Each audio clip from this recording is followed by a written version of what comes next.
8वें wicket वाला। अब आप जीत भी गए हो, आप बॉलिंग में भी जीत गए हो, आपने फेंटा लगाया। फेंटा समझते हैं ना? आपने उनके वक्कियों पे मुक्का मारा है आपने आज पूरी दुनिया को आपने ये बता दिया है कि वक्कियां सुझा दी हैं आपने। तो वक्कियां सूझ गई भाईजान। इंग्लैंड को बहुत फेंटी पड़ी है आज हिंदुस्तान से। अगेन हिंदुस्तान ने प्रूव कर दिया they are the better side in terms of when it comes to playing a test cricket. Otherwise I can see this test match again winning by Hindustan और the series at the same time. Mission home domination accomplished है भैया, accomplished है।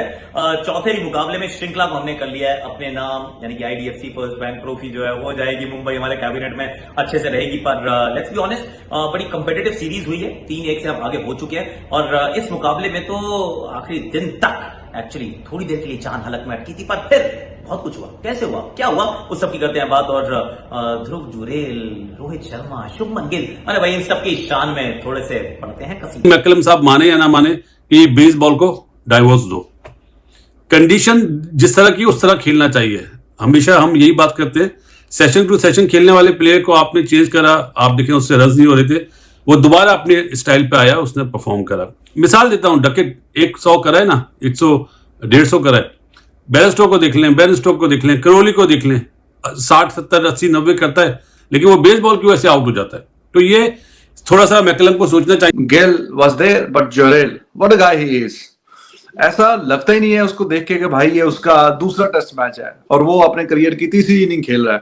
पिछली inning में भी उसने जो 90 run किए हैं वो ही इंडिया को गेम में वापस लेके आए हैं। अब आपने देखा कि वो जो लीड उसने श्रिंक करते करते करते सिर्फ 46 रन पे लाके खड़ी कर दी, उसका कितना फायदा हुआ इंडिया को।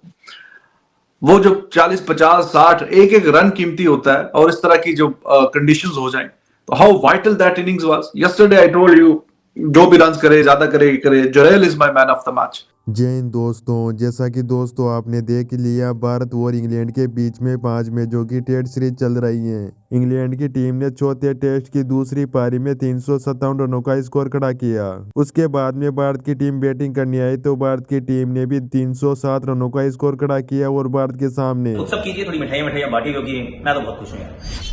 ऐसा वाला टेस्ट मैच जो इतना सीसॉ करता है, जिसके अंदर आप फर्स्ट इनिंग लीड कंसीड कर जाते हो, ऐसा लगता है कि अब तो यहां से आप नहीं जीत पाएंगे, पर वहां से आप निकल जाते हो। कई बार मौके आते हैं जहां पे आई मीन जेन्युइनली वो जान हलक में रहती है, पर you come out on top. I mean ये जो युवा भारतीय टीम है ना, एंड लेट्स बी फेयर, बहुत ज्यादा युवा भारतीय टीम है। इनफैक्ट आज हम एक स्टैट देख रहे थे, उसमें सच ये था कि चौथी इनिंग्स टेस्ट मैच में किसने बैटिंग की है। भाई बहुत लोगों ने नहीं की थी। उसके अंदर रजत पाटीदार भी थे, उसमें सरफराज भी थे, उसमें ध्रुव जुरेल भी थे, उसमें कुलदीप यादव भी थे, उसमें आकाशदीप भी थे। आई मीन शुभमन गिल के भी आंकड़े मतलब कोई ऐसे कोई खास नहीं, तो बहुत कम बार खेले हैं बेचारे।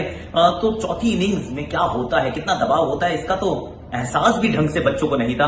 और उस दबाव को सोखने के लिए कप्तान की आवश्यकता थी, क्योंकि घर का सबसे बड़ा जो है ना वो रोहित शर्मा ही तो था। It is very very exciting to see the youngsters the way they are performing, specially this guy Jurel. जितनी भी तारीफ की जाए उतना ही कम है। ऐसा ही महसूस हो रहा है कि भाई इसका 50 टेस्ट मैचेस का एक्सपीरियंस है। जिस कमाल से, जिस महारत से, जिस कॉन्फिडेंस से इसने इस मैच में परफॉर्मेंस दिखाई है विद द बैट, लाजवाब है जी।